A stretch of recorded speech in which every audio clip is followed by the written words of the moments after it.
Friends, మీరు సామెత వినే ఉంటారు. పచ్చ కామెర్లు వచ్చిన వాళ్లకు లోకమంతా పచ్చగా కనబడుతుందట. దీని గురించి చివరిలో క్లియర్ చేస్తాను, తెలుసు కదా. రివ్యూలోకి వెళ్దాం. హలో మూవీ లవర్స్, నా సమీక్షలు కేవలం నా వ్యక్తిగత అభిప్రాయం మాత్రమే. నన్ను సపోర్ట్ చేయడం చేయకపోవడం మీ ఇష్టం. నాకు మాత్రం నిజాయితీగా ఉండడమే ఇష్టం. Thank you. స్టోరీ లైన్ ఏంటంటే, ఎవరూ లేని ఒక అనాథ హీరో, అందరూ ఉన్న ఎవరూ లేనట్టుండే ఇద్దరు అనామక హీరోయిన్లు. మొదట హీరో నెంబర్ 2 హీరోయిన్ ప్రేమించుకుంటారు. ఆవిడకి పెళ్లి మీద నమ్మకం లేక పక్కకు పోతే కంప్లీట్ ఫ్యామిలీ కావాలని నెంబర్ 1 హీరోయిన్ని తగులుకుంటాడు.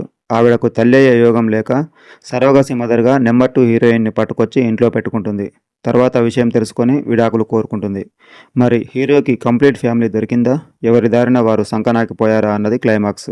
Extraordinary, fantastic, mind-blowing, fantastic, superb, mind-blowing, unbelievable. Director చుట్టూ ఉన్న బృందం ఇలాగే భజన చేశారో ఏమో కానీ కథ నడిచిన తీరు, మరీ ముఖ్యంగా సెకండ్ హాఫ్లో సగం ప్రేక్షకులు బయటికెళ్తే సగం నిద్రపోయేలా సాగుతుంది.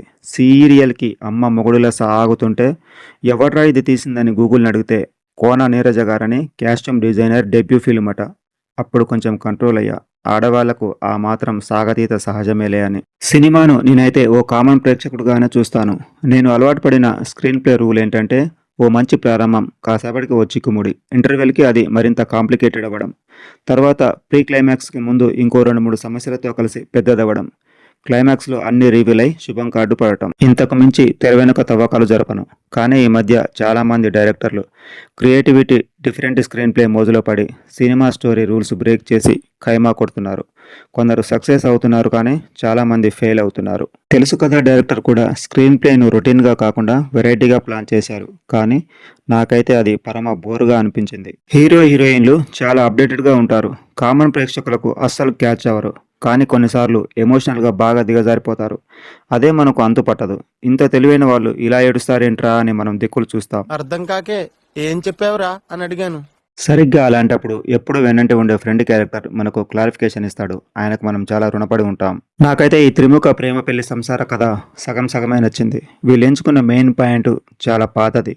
వీళ్ళు పుట్టకముందే దాదాపు 3.5 దశాబ్దాల క్రితమే సరోగసి గురించి విన్నాం. కామన్ మ్యాన్కి పెళ్లి, పిల్లలు, సంసారం అనేది గాలి, నీరు, ఆహారం లాంటిది. వీళ్ళ ప్రయాణం కూడు గుడ్డ గూడు చుట్టూ తిరుగుతుంది.